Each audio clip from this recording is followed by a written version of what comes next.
2 EN, and a 3 came there. I know you heard that before. So they eliminated this. See what I mean? Yeah. So when I dragged it, that took care of that dotted quarter. See, in other words, instead of playing it,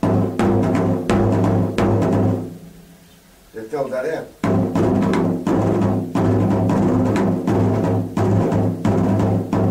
So that's what you were doing. Anybody tell you any differently, they're lying. And then it moved, like in the swing era, things opened up, could you say? Yeah, swing area, they opened up. When they started using the cymbals a lot, Yeah. and the music became different, when the instrumentation became different, instead of tuba, they started using string-based. A lot of different flavors started coming to the other instruments, and they started playing more solo-wise differently. Then they moved to the cymbals. You understand what I'm saying? Mm-hmm. The cymbals demanded that, because then the Dixie thing became antiquated. As far as it, just like when the bebop cats came along, same thing. When the bebop came along, then that kind of thing was outdated. I mean, the cymbal beat was there, but what we did with the other stuff made it different. So the same thing, when the Dixie became outdated, they jumped on the cymbals to go along with the swing music at the time. When bebop came, then they did another thing.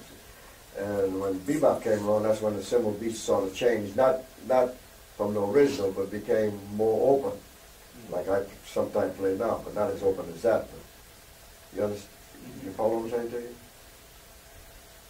I hear like Joe Jones, Joe Jones, great swing drummer. I hear his beat like really open, more triplet. No. No? No. More 16th note? More 16th, exactly.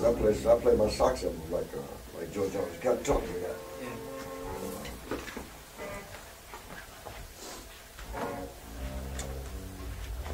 See, Joe Jones played his cymbals sock cymbals from the elbow up.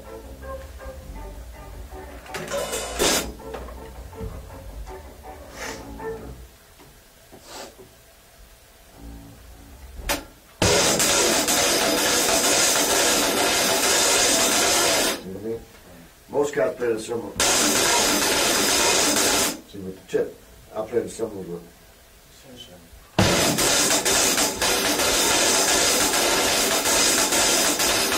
That's where Joe Jones used to play. Well, not quite like that, but his basic beat was. I'm sure of that. Okay, now no one never knew about this beat because you never heard Joe Jones play this very much on the records. It wasn't recorded where you could hear when he was doing it. But here,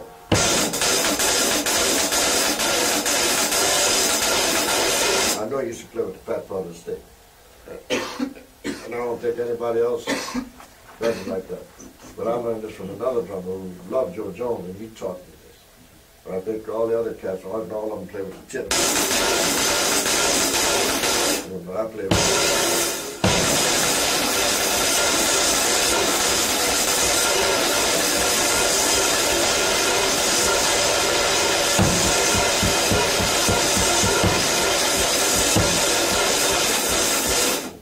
cheat if you want to play them.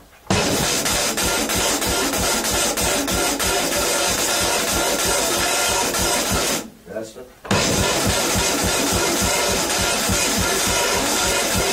You're not going to hear anything fast like that.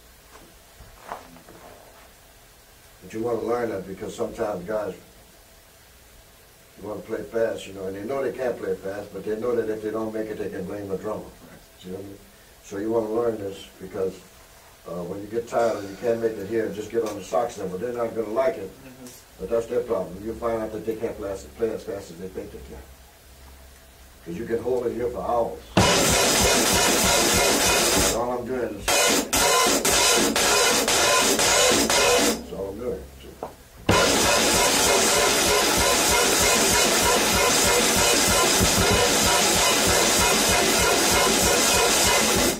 So if they tell you, man, get off the sock cymbal, say, well, man, you play the tune.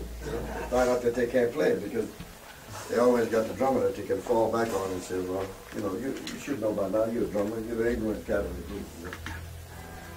You know? only cat I know that they can't say that to is Jack DeJohnette. plays pianist also.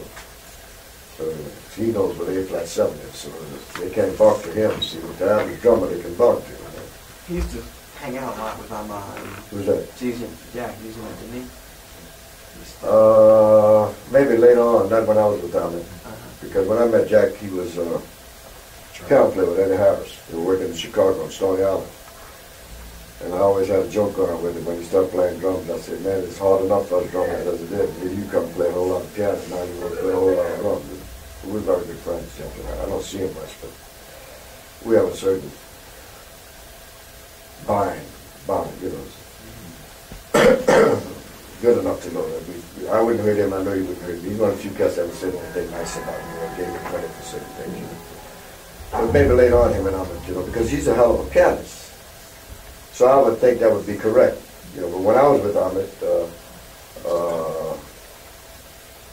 I don't think Jack knew him very, very well at that time. But I think they both lived up in upstate New York too for a while. But I wouldn't be surprised. You know, it doesn't surprise me when you say that, because they probably did hang out a lot, but that was after my time. Like Day. Huh? You used to hang out like Day. Like Day? Yeah. The greatest technician that I ever met. He's the one that got me out of the rudimental Dixie stage into playing more musical bebop drums. And soul-wise. Did he record much? Or? Not much, no, because He never left Chicago, did he? huh? He never left Chicago. No, didn't need to. You know? I never left Chicago. I stayed in Chicago 30 years. You didn't need to leave Chicago because you had great musicians there, a lot of work, and the money was much better than New York during that time. Now too. You know? Yeah, Ike Day was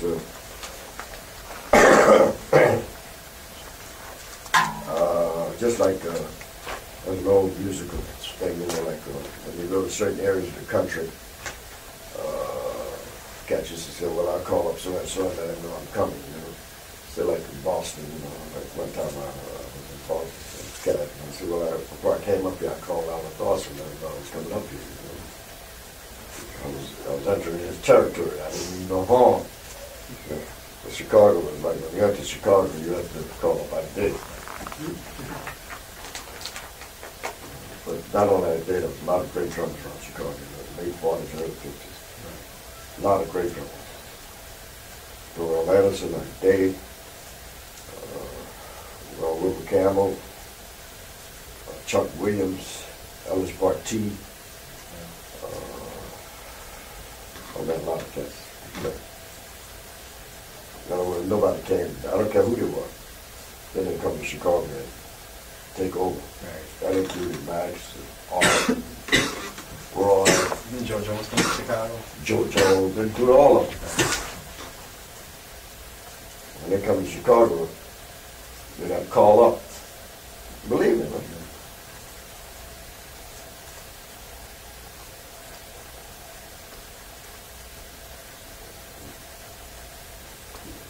There are no problems there.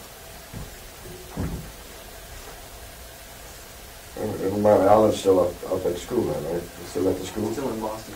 He doesn't take it to school. He stopped that one time.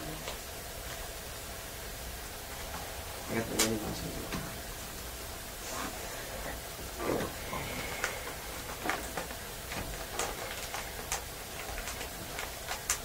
Roy Haynes is from Boston, right?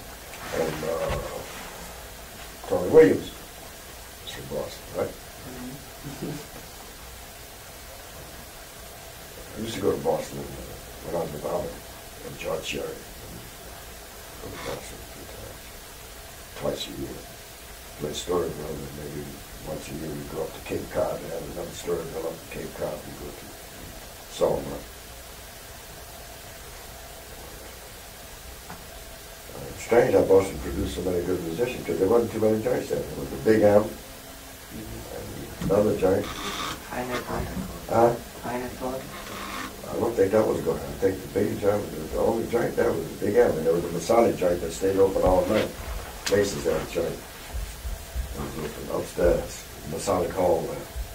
Well, you know that's where Nation come from, Prince Hall. One time all musicians, most of the musicians were Masons, see, because you were traveling north and south, so you cats were young. But during the days of segregation, Masonry went a long way. Instead of lynching you immediately, they gave you 24 hours to get out of town if you was a Mason. But that's the reality, you know. It's laughable now, you know, but it's the reality. But Masonry went a long way because it was for a traveling man.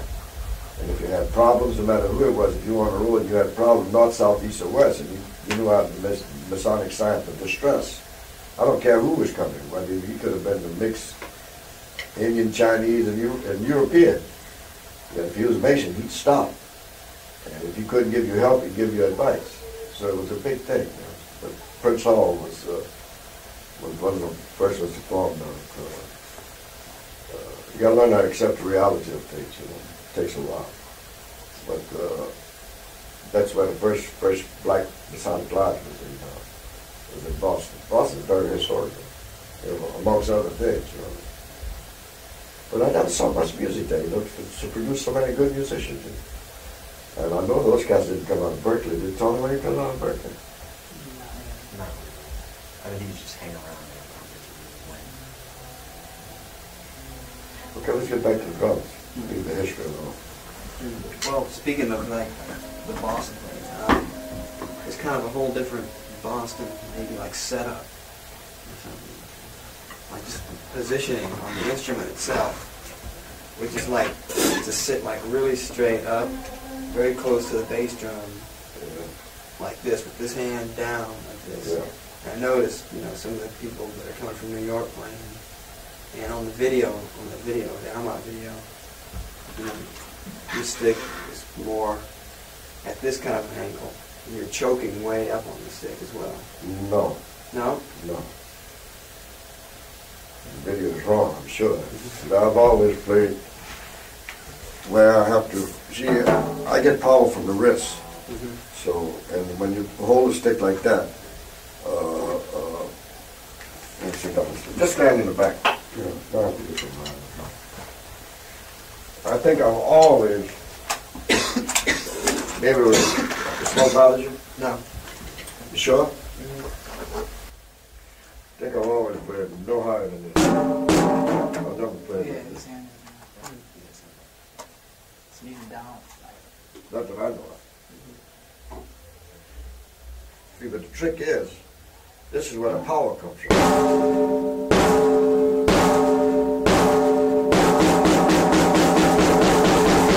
See, this is just a guide.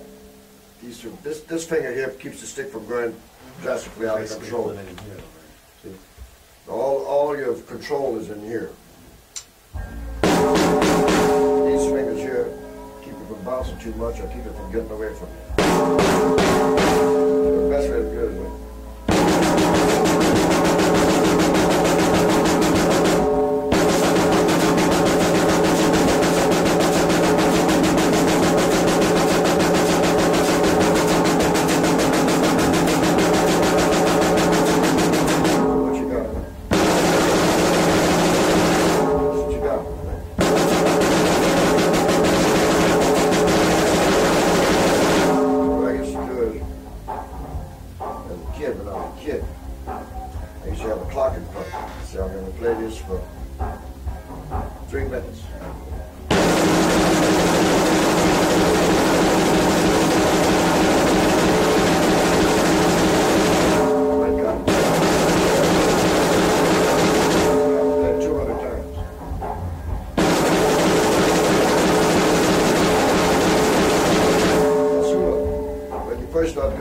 after maybe 40 or 50, you're going to hit it.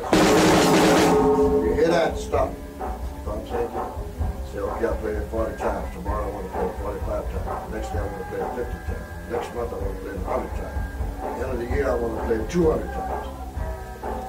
Single string. So everybody can say it. Suppose you want to get a different sound. Suppose you want to say two sounds to work with. You know what I mean?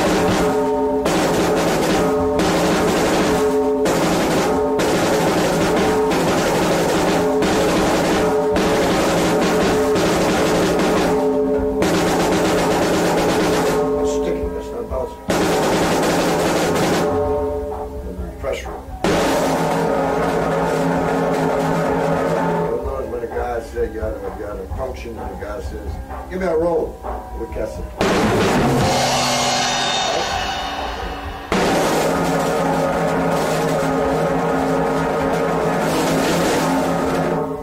You ever heard the circus number? He makes maybe $1,000 a week. You know why? He's got a good roll.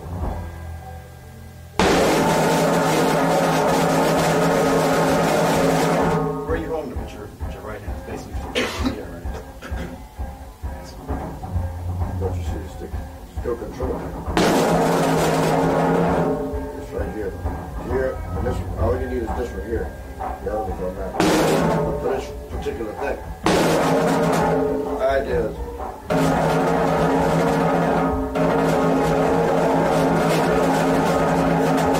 so it's open roll and close roll. Open roll, close roll.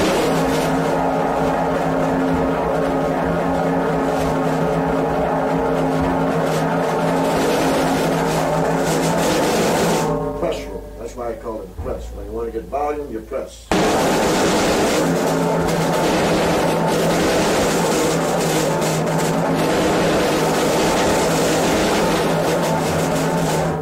That's when I press.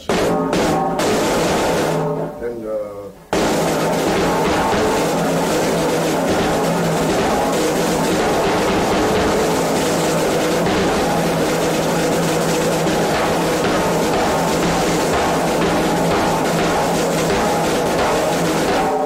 solo years ago.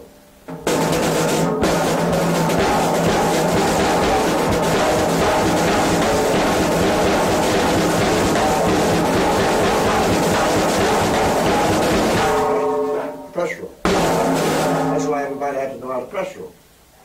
Majority of your solo was in. Gene Krupp and all of them. Big Sid, you name them. They just and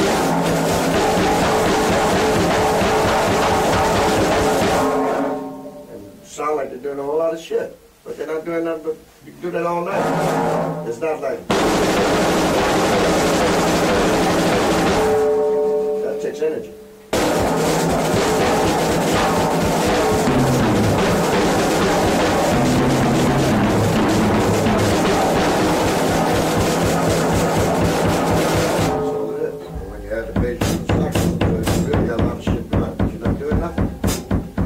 Something, but you're not doing nothing. No, it takes no energy to do what you're doing.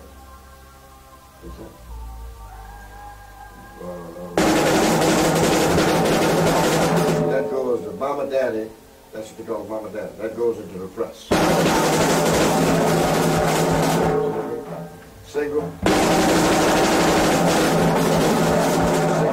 double, single, Mama Daddy, and press. How about I heard Mel Lewis talking about a rubber dub. Huh? A rubber dub, something like that. The Illinois Quartet used to play. I wasn't sure. I'm not sure that he was talking about it. Involved with someone. This is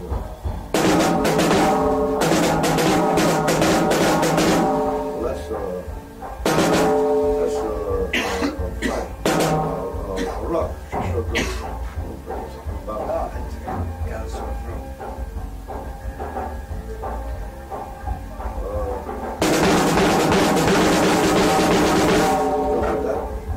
I just heard I don't think I can go with rubber. I'm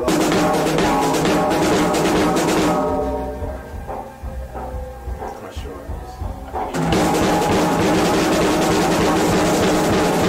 That's a drag. You need to use a drag or a double.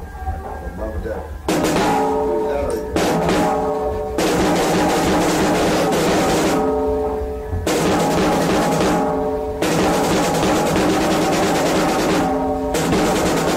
It's like running.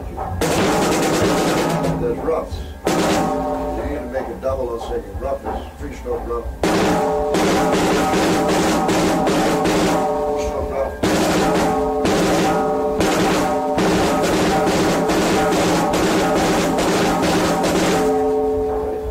Then you go into the roll. It's 5-stroke roll. Oh, here's one of my examinations.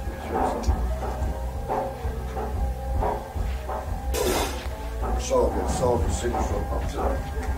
All right, right? stroke roll, single stroke. Single stroke.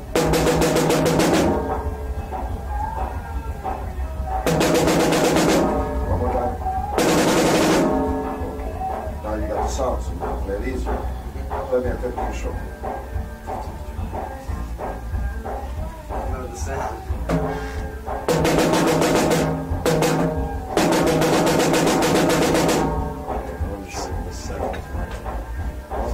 You always start your rolls off with your right hand. Yeah. Can you use this? Okay. It'd be 8 right hands, 7 left hands. As you can get the stroke roll. Too bad. There you go. There you go. There you go. That's too many. That's almost it. There you go. You know what I mean? So, okay, guys, so make a 19 roll. So you say 10 with the right hand, 9.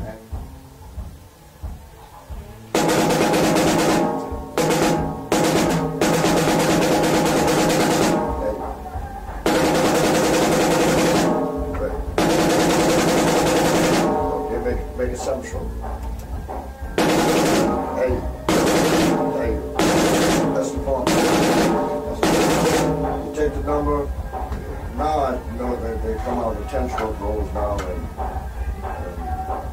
12-stroke rolls and so forth. They always have them uneven. Now it's coming up. They're always uneven. So what you do is a 20-stroke roll and you divide it by 2. That makes 10 with the right hand. So that means 11, 9 with the left hand. But you always start with the right hand. Unless you want to do opposite sticking. Right hand first, left hand second. That's all the rules. So now when the guy tells you, make a 21-stroke roll. 10. Be 11 with the right. 10 with Right. So now once you learn it, it's like tell me one. 18 stroke roll? No, not 18. Oh, I have to make 2 left. 21.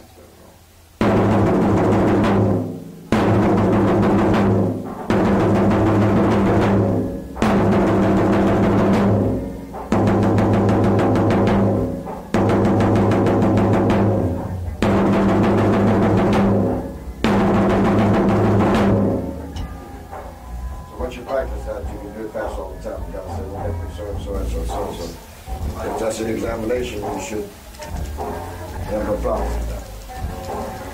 And see, you can't do that.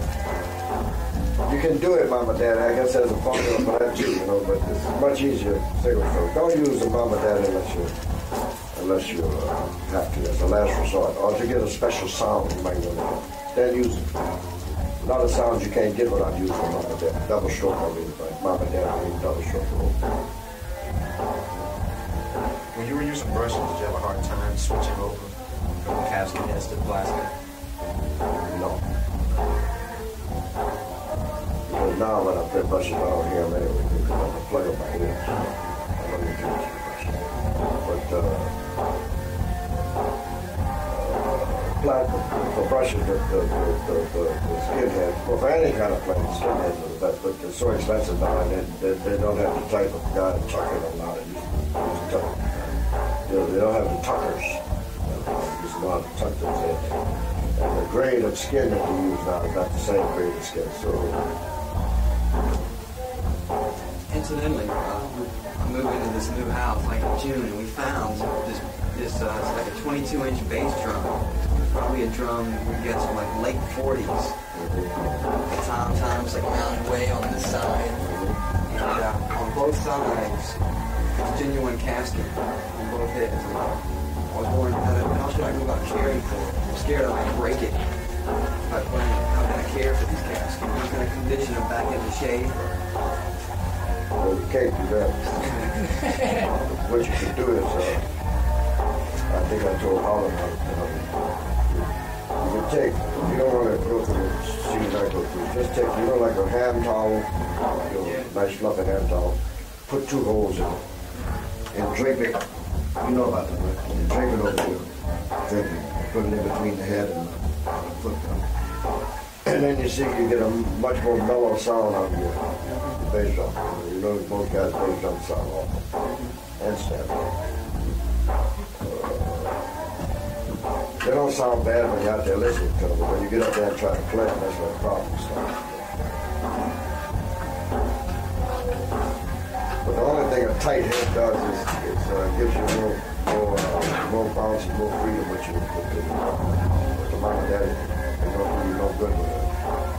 Sound is too awful to use. You play it by sound, you don't have much problem. You know, stick a lot of things and be exactly like a tight head. Snare drum is snare drum. You should have a deep tone out of the snare, not a tinny sound.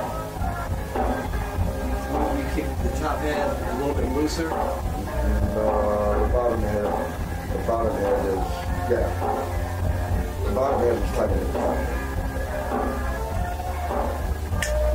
Why did the drummers back in that era tilt their snare drums in that? Well, for one thing, for better position. For another thing, for rim shots. Did you tilt yours very much? Mine when you were on? Yeah, mine. I tilt mine now. Right. It's almost like that, but just a little bit more, maybe one notch down. Tilted towards the bass drum. Yeah, because then you hit the drum. See, you want to hit the drum as near to the center as you can. You know, that's conducive to making you want to play near the center of the drum when you got it tilted, you know. Right. And when you want to slap it, you know, you get a better sound. You know, you want to attack it, you know, there you go about. And it's a little higher for the left hand. Because you're grip. No, the drum is. Right. The drum is a little higher for the left hand, so when you come out with the left hand, there's less area for you to cover when you want to go from. Whereas if it's flat, Bring in a stick in. you dig in more. But if you want to backbeat, you know, if it's slant, you dig right into the center of it. But if it's not slant, then it's harder to dig in. Then you got to drop your hand much more. To me. How did you go about working on the cymbal to get that? Like I noticed you barely with your sticks, but it's hard. Well, yes, I came from quite a few things. I never were in exhibitions, you know, so I wanted to make as less problem as I could to the viewer. I wanted to be I didn't want to be seen, I wanted to be heard. And I find that the closer you hold, you stick to whatever instrument, whatever one of the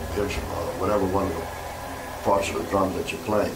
The quicker you get back after you hit the beat, the quicker you get back to the cymbal. In other words, if you're playing, you see what I mean? It takes you much longer to get up there. So, but if you keep it right down there, right near the cymbal, right near the drum, whatever you're doing, but then that means that you have to have the power in the wrists. And one of the best practices for the wrist is that thing I get. 1, 2, 3, 4, 1, 2, 3, 4, 1, 2, 3, 4, 1, 2, 3, 4, 1, 2, 3, 4, 1, 2, 3, 4, 1, 2, 3, 4, 1, 2, 3, 4, 1, 2, 3, 4, 1, 2, 3, 4, 1, 2, 3, 4, 1, 2, 3, 4, 1, 2, 3, 4, 1, 2, 3, 4. It's the best thing for the wrist. In time. With the feet? Necessarily with the feet? And the exercise with Feet and sock sniffles.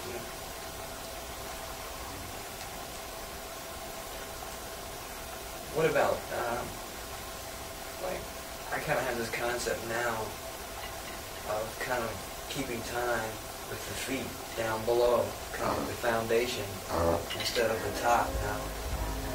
Should I be thinking like that? Like a lot of times I'll just put on a record and really listen to a bass player and just practice with the feet. Just to try, and I'm not used to playing the bass drum for one, really. Okay. I don't recommend playing 4 to the bar all the time with the foot. I recommend the 1 in 3 thing for the time being. You know, until you really get steady. When you really get steady, and your tone is not overbearing, your sound is not overbearing, where you don't get the bing boom boom boom thing, then you can come into the 4/4. A lot of times I play 4/4 when I'm playing fast. See? But then I've gotten to the place now where when it, like I told Harlan earlier, maybe you were here, but when we get to playing, the groove really gets at the level that I like. You know, very seldom you get to that level. You know, when I met, we used to get to that level every night, every two. Believe me, it was a different world. Up there, it's a different world altogether. But occasionally, okay, like with my trio now, you know, we're almost there. We get there maybe 60, 70% of the time. I can stop playing the snare drum and the bass drum. You follow what I'm saying? And that just goes up another level higher, because there's much more freedom. You all right? There's much more. Let me put this cigarette on. Oh. There's much more freedom. The less, believe it or not, the less time there is, there's much more freedom, as long as there's time. Don't you see a lot of cats get confused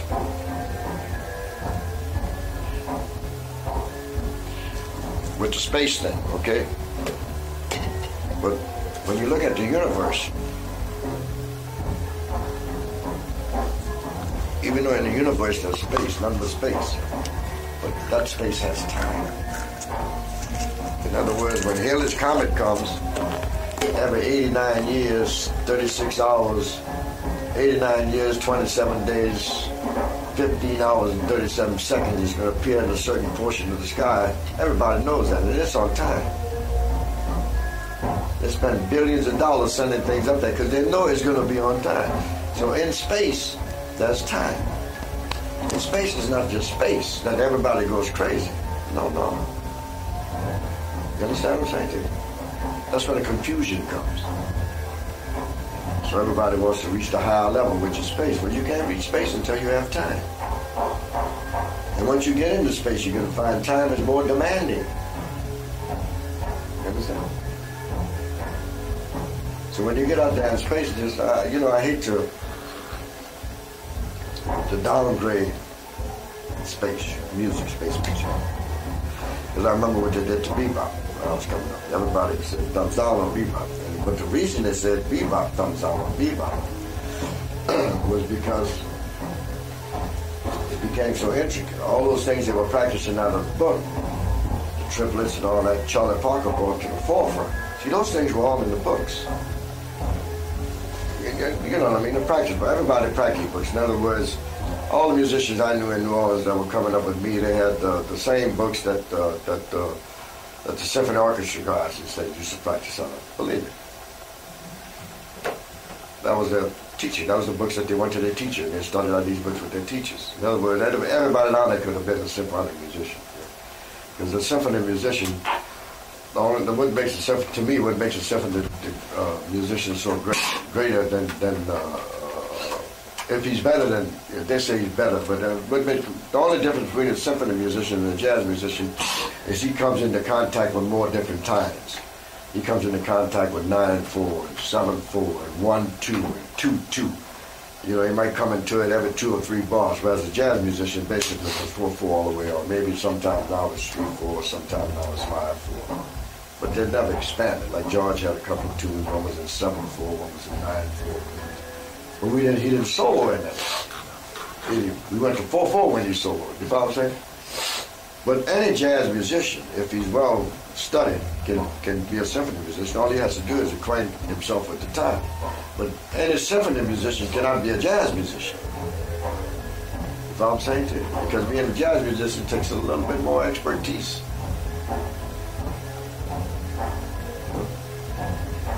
You gotta have a faster computer in the mic. In other words, the cat lays down the C7, you gotta search and see what's the best thing, what you know that fits into that C7. You take a symphony musician out and ask him to play the blues. He's gonna have a problem. You understand? But if you take a well-rounded musician and ask him to sit in the symphony and play something in 4/4, 2/4, some recognizable tempo, we'll have no problem. Then it's learning how to get used to the director, you know.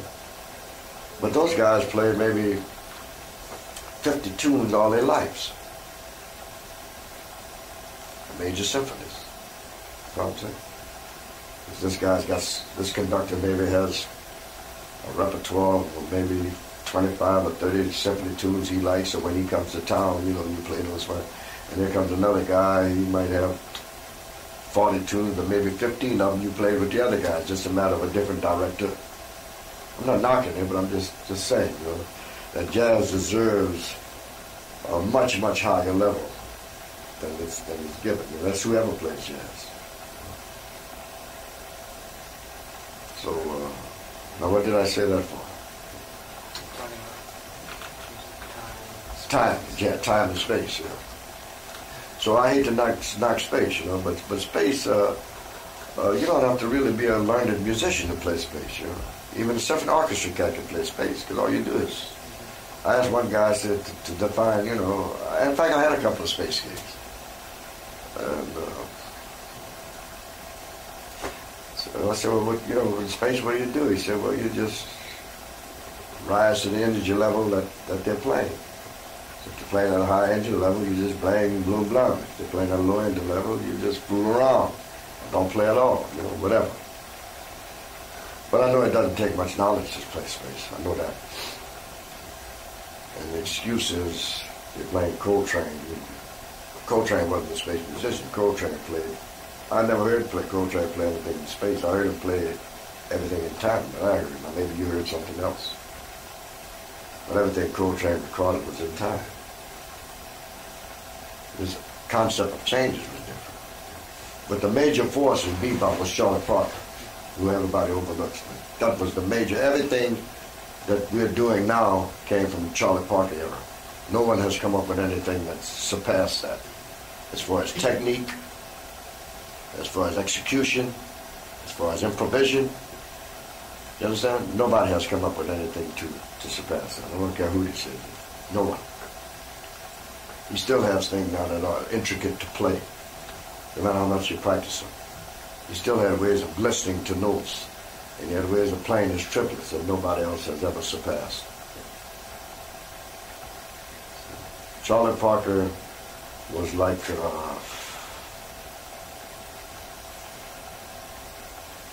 know, like we're used to flying now, right?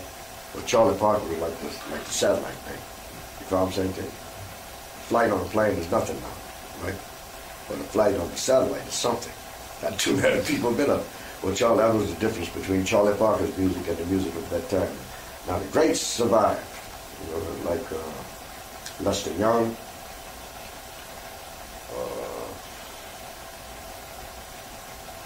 what else can I say? Ben Webster, Benny Carter, they survived. But not many cats survived when Charlie Parker hit the scene. He wiped out a lot of bullshit because the music was more demanding. Bebop, I hate to use that word, but Charlie Parker's music is very demanding. It's not easy to play. And it enhances the whole scope. Ballads, swing, jazz, Latin, you understand?